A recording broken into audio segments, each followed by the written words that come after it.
لیلۃ القدر اپنے دامن میں اتنی رحمتیں رکھتی ہیں کہ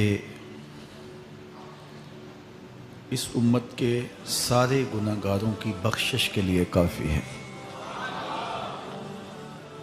اس رات میں روح الامی اترتے ہیں فرشتوں کے جلو میں، جھرمٹ میں، اور اہل ایمان جو قیام میں ہوتے ہیں، قعود میں ہوتے ہیں، ذکر الہی میں ہوتے ہیں، ان سے مصافحہ کرتے ہیں۔ یہ رات کون سی ہے؟ ترکی خیمے میں چٹائی ایک سمت کر کے سر انور حضور نے باہر نکالا اور فرمایا کہ لیلۃ القدر کو آخری عشرے میں تلاش کرو۔ اور ایک روایت کے لفظ یہ ہیں کہ آخری عشرے کی تاک راتوں میں تلاش کرو۔ وہ تاک رات کون سی ہے؟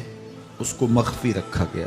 حضرت ابی بن قعب رضی اللہ تعالی عنہ صحابی رسول ہیں، فرماتے ہیں میں قسم کھاتا ہوں کہ وہ رات 27ویں شب ہے۔ حضرت بایزید بسطامی علیہ رحمہ فرماتے ہیں مجھے زندگی میں یہ رات 2 بار ملی ہے اور دونوں بار 27ویں شب ہی تھی۔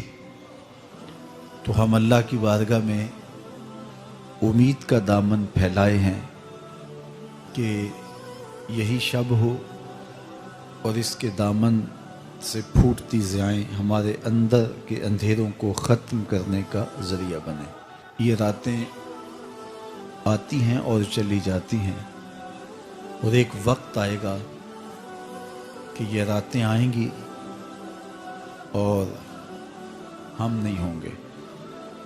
کتنے لوگ ایسے ہیں جو پچھلے سال تھے لیکن آج نہیں ہیں، ان سے گزشتہ سالوں میں تھے آج نہیں ہیں۔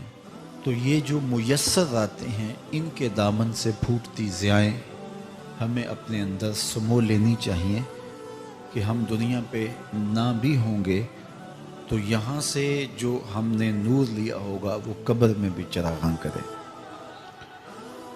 باطن کی روشنی، اندر کے اجالے اور روح کا چراغاں اس رات کے دامن سے لیا جا سکتا ہے۔ حضور علیہ السلام رمضان المبارک کے آخری عشرے میں کثرت کے ساتھ عبادت کرتے تھے۔ حضرت سیدہ عائشہ رضی اللہ تعالی عنہا فرماتی ہیں کہ حضور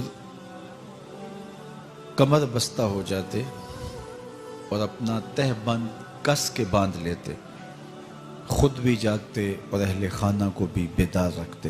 یہ ایک رات 1000 مہینے کی عبادتوں سے افضل، بہتر اور بھاری ہے۔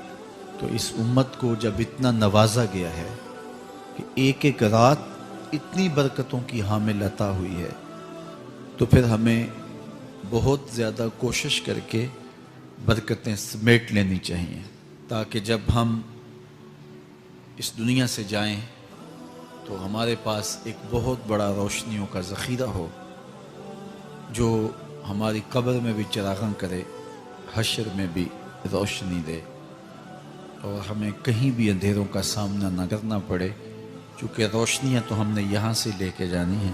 تو میں اللہ کی بارگاہ میں آپ سب کے لیے دعا گو ہوں، آپ میرے لیے دعا گو رہیں کہ اس شب نور کی برکتیں ہمیں نصیب ہوں۔ حضور نے ارشاد فرمایا جس نے لیلۃ القدر میں قیام کیا ایمان اور محاسبہ نفس کے ساتھ، اللہ اس کے پچھلے سارے گناہ معاف فرما دیتا ہے۔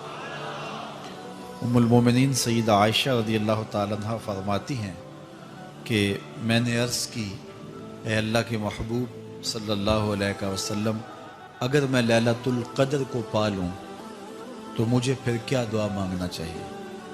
تو حضور نے ارشاد فرمایا اگر تم لیلۃ القدر پالو تو یہ دعا مانگو، اللہم انک عفو تحب العفو فاعف عنی، اے اللہ تو معاف کرنے والا ہے، معاف کرنے کو پسند کرتا ہے، میرے معاملات سے درگزر فرما۔